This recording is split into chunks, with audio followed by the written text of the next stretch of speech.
নিয়ম মেনে কাজ করলে কর্মকর্তাদের ভয়ের কিছু নেই, তবে অতিরিক্ত সীমা লঙ্ঘনকারীদের ভিন্ন চোখে দেখা হবে বলে জানিয়েছেন এনবিআর চেয়ারম্যান আব্দুর রহমান খান।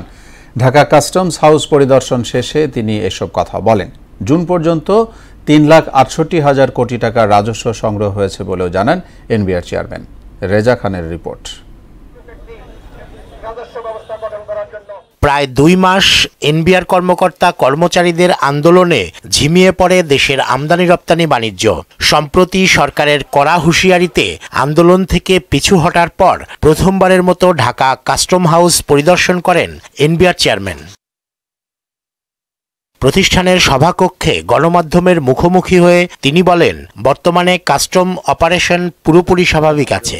কর্মকর্তাদের অকারণে ভীত না হওয়ার পরামর্শ দিয়ে আব্দুর রহমান বলেন, যারা বেশি বাড়াবাড়ি করেছেন তাদের ব্যাপারটি বিশেষভাবে দেখা হচ্ছে। কেউ কেউ হয়তো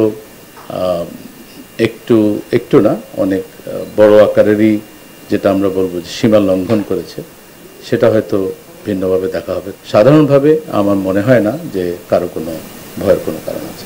বিমানবন্দরে প্রবাসীদের সেবা নিশ্চিত সহ নানা জটিলতা দূর করতে নতুন 3টি সফটওয়্যার চালু করা হয়েছে উল্লেখ করে গেল অর্থ বছরে মোট রাজস্ব সংগ্রহের পরিমাণ তুলে ধরেন তিনি। 3,68,177 কোটি টাকা 30 জুন পর্যন্ত আদায় হয়েছে। তাদের জন্য একেবারেই ঝামেলা মুক্ত হয় সেই জন্য একটা সফটওয়্যার ডেভেলপ করা হয়েছে।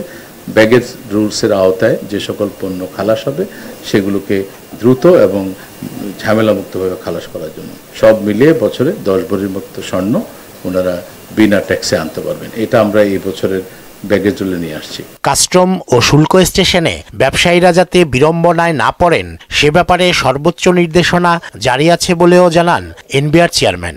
এখানে যাতে আমাদের ব্যবসায়ীরা কোনো ধরনের কোনো বিড়ম্বনার শিকার না হন। রেজা খান, মোহনা সংবাদ, ঢাকা।